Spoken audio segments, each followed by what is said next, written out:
네, 다독 수업 활동 두 번째 시간입니다. 자, 지난번에 스토리텔링 타임에 대해서 소개를 드렸고요. 수업용 다독이 굉장히 중요하다는 말씀을 드렸는데, 이번에는 ER 북 콘서트 소개해 드립니다. 자, 소요 시간 5, 6분. 짧게 잡고요. 명당 5, 6분이에요. 그러니까 몇 명이나 이제 학생들을 세우냐에 따라서 다르겠죠. 그래서 소요 시간을 한 명당 한 5, 6분 정도로 해서, 다독 북 콘서트를 열어주는 것입니다. 자, 다독 북 콘서트라고 그러면 거창해 보이지만, 사실은 학생들이 개인적으로 읽은 책을, 마음에 드는 책을 앞에 놔서 소개하는 시간을 가지는 거죠. 그래서, 한 번에 한 3명, 아니면 4명 정도? 4명은 좀 많고 3명 정도. 네, 그렇게 나와서 자기가 읽은 책을 들고 나와서 그 책이 얼마나 재밌었는지 소개를 하고 들어가는 겁니다. 물론 발표를 영어로 할 수도 있겠죠. 그러면 굉장히 도전적이기도 하고 준비를 좀 많이 해야 되겠는데 우리말로 해도 상관은 없을 것 같아요.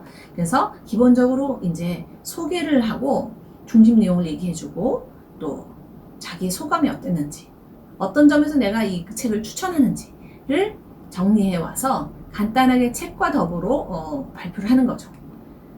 네, 여기 보시면 제가 조금 더 자세하게 발표 가이드를 적어봤습니다. 이것은 책 안 읽는 세대를 위한 영어 읽기 지도에 상세하게 나와 있는 것인데요. 첫 번째 기본 소개가 있습니다. 한 1, 2분 정도 내가 책 제목이라든지 그죠? 실물 도서를 보여주면서 커버 디자인이라든지 그 안에 있는 소개 글이라든지 블러비라고 하는데 저자 정보라든지 네, 앞뒤로 이렇게 보여주면서 이 책을 소개하는 거죠. 사파도 좀 보여주고.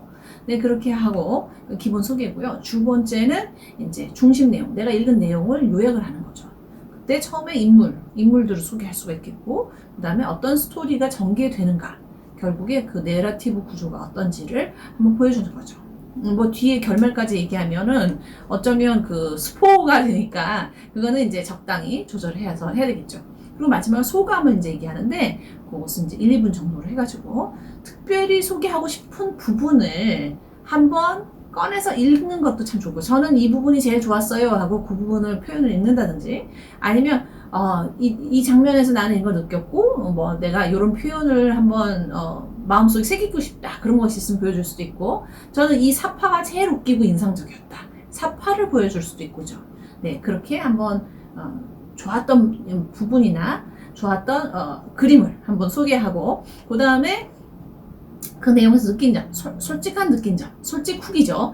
특별히 좋았던 점들을 설명하고 내가 내리는 이 책의 평점 나는 별 5개 중에 한 3.7을 주고 싶다. 네, 이런 식으로 평점을 내리게 하고 그 이유 왜 이런 정도 평점을 주게 됐는지 그리고 내가 이 책을 왜 추천하는지를 짧지만 아주 성실하고 심각하게 이 책을 소개하는 시간을 가지는 거죠. 네, 그런 틀을 주시고 가이드를 주시고 준비하게 하면 학생들이 그리 어렵지 않게 준비할 수가 있을 것 같습니다. 자, 이렇게 하면 뭐가 좋은가? ER 북 콘서트 하면 좋은 이유가 뭐겠어요? 첫 번째, 독서에 대한 동기부여가 되죠. 내가 읽고 한번 나가서 북 콘서트에 참여해야 되겠다. 그리고 책을 선택하고 정보를 제공해주면 읽을 사람한테도 좋은 정보가 되죠. 내가 다음에 뭐 읽을까 싶었는데 제가 읽은 책 내가 읽어야 되겠다. 네, 그렇게 생각할 수도 있겠죠. 그래서 서로 책을 선택하고 또 책을 읽고 싶은 동기부여가 될 수 있다는 점. 그리고 두 번째는 요즘 세부 특기 활동이라든지 수행평가라든지 좀 참신한 거를 많이 하시고 싶을 거예요. 그러면 이게 참 좋습니다. 읽기 수행평가로 교내 발표회, 그죠? 이런 데 활용할 수도 있고요.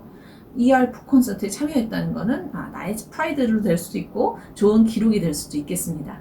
그리고 이 ER 북 콘서트를 처음에 어떻게 하는지 학생들이 감이 없을 수도 있으니까 선생님께서 처음으로 롤모델에 대해서 한번 보여주시는 것도 좋을 것 같습니다. 이달의 독서왕 두 번째 수업 활동입니다. 오늘의 두 번째, 제가 소개해드린 것의 세 번째가 되겠죠. 네, 이것은 월 1회 시상을 하는 자율 독서 프로그램입니다. 네, 아침 자습 시간, 네, 아침에 자습 시간이 약간 있죠. 자율학습, 방과 후 수업, 학교 도서관 프로그램 이런 것에 적합하고요. 학교 도서관과 연계해서 하거나 아니면 교실에서 미니 도서관을 만들어 놓고 선생님께서 진행하실 수도 있을 것 같습니다. 도서 대출 기록, 그리고 간단한 독서 일지 등이 증거 자료가 될 것 같고요. 네. 그림과 같이 그래프를 만드는 겁니다. 이 도서관에 만들어 놔도 되고, 내 방, 내지는 또 영어 전용 교실에 이렇게 딱 붙여놓고, 이달의 독서왕 해서 그래프를 만드는 겁니다. 그래서 내가 한번 읽을 때마다 대출 카드나 독서 일지를 작성해서 선생님한테 보여드리는 거죠. 그러면 선생님이 그걸 체크해놨다가 제일 책을 많이 읽은 학생들을 이제 나중에 상을 주는 거죠. 네.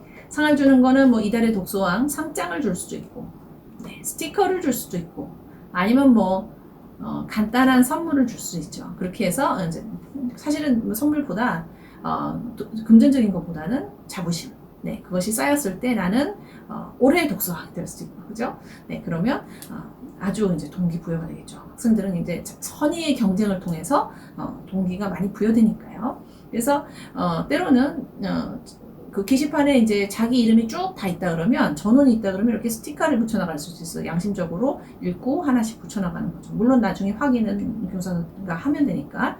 네, 그래서 내가 읽을 때마다 스티커를 붙이고 해서 점점 애들 스티커가 올라가는 그런 모습을 서로 보면서, 예, 긴장감도 가지면서 재밌게 할 수가 있겠죠. 그래서 이달의 독서왕 프로젝트를 또 하실 수가 있을 것 같습니다. 자, 그리고 마지막으로 제가 5번째로 소개해드리는 것이 책 후기 모음 프로젝트입니다. 네, 이거는 온라인 독서 감상 공유 프로젝트인데요. 네, 독서를 각자 하고 온라인 상에서 서로 나누는 거죠. 후기를 나누는 건데, 방법은 뭐 여러 가지가 있을 수 있습니다. 제가 2가지로 한번 보여드릴 건데요. 일단은 학교 전체를 해도 되고, 아니면 학급 반끼리 할 수도 있습니다. 그래서 서로 공유를 하면서 공용 플랫폼이 있어야 되죠. SNS 뭔가가 될 수도 있고, 학교에서 쓰는 e클래스가 될 수도 있고, 그죠? 요즘은 e클래스를 되게 쓰시니까. 그리고 공유 작업을 위한 도구 뭐 하나를 이제 사용하실 수도 있습니다. 앱을 하나 사용하실 수도 있고요. 그래서 학생들이 읽은 것을 간단히 책 제목이랑 그 별점이랑 후기를 남기는 겁니다. 그래서 요거를 계속 쌓아나가는 거죠. 서로 볼 수 있게. 근데 서로 볼 수 있게 계속 이 사람 저 사람 쌓다 보면 순식간에 50개가 되고 100개가 됩니다. 그래서 100개, 200개 되면은 아주 좋은 DB가 될 수 있겠죠. 다독 DB가 될 수가 있겠죠. 어떤 책이 난이도는 어떠며 흥미도는 어떻다. 그런 것을 알 수도 있고, 학생들이 쓴 후기 때문에 다른 학생들이 왜 물건 살 때도 후기 꼭 보잖아요. 그것처럼 도서를 선정하기 전에도 후기가 제일 믿을만하다. 다른 거 필요 없다. 렉사일 지수 다 필요 없어. 후기가 최고야. 네, 이렇게 되는 거죠. 그래서 별점 후기를 통해서 정보를 공유하는 것입니다. 이것이 바로 제가 만드는 거예요. 소셜 ER. 소셜 다독, 네, 사회적 다독이다라고 말씀드릴 수 있죠. 왜 우리 다이어트 할 때도 요즘 같이 하듯이 다독도 역시 서로 공유를 하면서 서로 격려를 하면서 해나가는 것이 실천 가능성이 높겠죠. 네, 그래서 요 한 가지는 제가 실제로 했던 거예요. 근데 뭐냐면은 이제 저는 구글을 썼는데 뭐 요즘 웬만한 것들은 이렇게 공유가 되잖아요. 이게 공유 프로그램입니다. 공유 플랫폼인데, 이제 구글 드라이브에 가시면 파워포인트나 워드나 스프레드시트, 엑셀 같은 것을 쓰실 수가 있죠. 웹으로 쓰실 수가 있죠. 근데 웹에서 초대하기나 아니면 링크를 다른 사람에게 주면 그 사람도 이 프로그램 같이 공유할 수가 있죠. 같이 보고 같이 거기다 에디트, 작성도 할 수가 있죠. 그래서 구글 드라이브에서 선생님이 하나의 스프레드시트를 오픈하는 거죠. 양식을 만들어서 오픈하고 어떻게 쓰는지 방법 알려주기 위해서 한 줄 정도는 선생님이 먼저 쓰시는 거죠. 타이틀, 퍼블리셔, 작가, 그리고 흥미도 별점, 난이도 별점, 그리고 그 다음에 자기의 간단한 후기. 네, 그렇게 하나 해놓으면 밑에 학생들이 자기도 읽은 거를 이제 쓰는 겁니다. 그래서 싹 정리를 하면 나중에 뭐 타이틀을 알파벳 순으로 정리할 수도 있고, 아니면 뭐 난이도 순으로, 별점 순으로 정리도 할 수 있고, 이렇게 정리를 이제 리오거니제이션도 충분히 가능하고, 그리고 학생들이 탁탁 거기에 맞춰서 양식을 채워 넣게 되면은 서로 공유도 되고 서로 볼 수 있고, 내가 올리면 뿌듯하기도 하고, 그래서 금방 DB가 뭐 100개고 200개고 만들어지는 거죠. 네, 그렇게 해서 이 책이 이렇구나 하는 정보를 얻게 되면은 다독 운영하시기도 훨씬 쉬워지고 학생들이 좋은 책, 그 책은 꼭 읽어야 돼 하는 것들이 이제 생기게 되는 거죠. 네, 그래서 책 후기 모음 프로젝트 권장 드립니다. 네, 이 후기 모음 프로젝트는 반에서 할 경우에는 패들렛, 지금 제가 쓴 것은 패들렛인데 그 외에도 요 비슷한 이제 앱들이 많이 있죠. 그래서 바로 이제 선생님이 하나 열고, 그죠? 지금 제가 My Review of this Book 이라는 프로젝트 이름을 가지고 학생들을 다 초청해요. 그럼 학생들이 제가 초청한 번호를 가지고 들어와 가지고 읽은 책의 후기를 남기는 거죠. 네. 책 표지랑 간단한 내 소감 그리고 별점 이렇게 해가지고 이제 올리면 학생들이 또 그걸 보고 서로 또 별점이나 거기에 댓글을 또 달 수가 있습니다. 이렇게 해서 상호 교육 공유도 되고 후기를 이렇게 모아서 이렇게 게시하는 그런 방식으로 다독 프로젝트를 운영할 수 있죠. 특히 이제 수업 시간에 못 한다거나 아니면은 지금 같은 상황에서 온라인 수업을 해야 될 때 이런 책 후기 모음 프로젝트를 온라인으로 운영하시는 것은 아주 다독을 이어가는데 바람직할 거라고 생각됩니다. 네, 지금까지 다독 수업 활동을 몇 가지 소개를 드렸는데요. 사실은 제가 이것은 정말 씨앗으로 기초 예시로 드린 거고요. 이거 말고도 무궁무진하게 선생님들이 아이디어를 내실 수가 있다고 생각합니다. 그리고 제가 소개드린 두 책이 있습니다. 나온 지 꽤 오래된 건데 저는 이 책을 보고 굉장히 많은 아이디어를 얻었어요. Extensive Reading Activities for Teaching Language. 네, Bridging Extensive Reading into the Classroom. 둘 다 수업에서 다독을 어떻게 적용할 건지에 대한 활동집이에요. 많은 다독 활동 아이디어가 있으니까 선생님들께서 이 책을 참고하시면 좋을 것 같습니다. 자, 이상으로 다독 드디어 대단원의 막을 내립니다. 저는 이제 다독에 대해서 지금까지 장기간 강의를 했는데요. 자, 이제부터 새로운 토픽으로 넘어가도록 하겠습니다. 지금까지 열심히 다독 배워주셔서 감사합니다. 이것으로 마치도록 하겠습니다.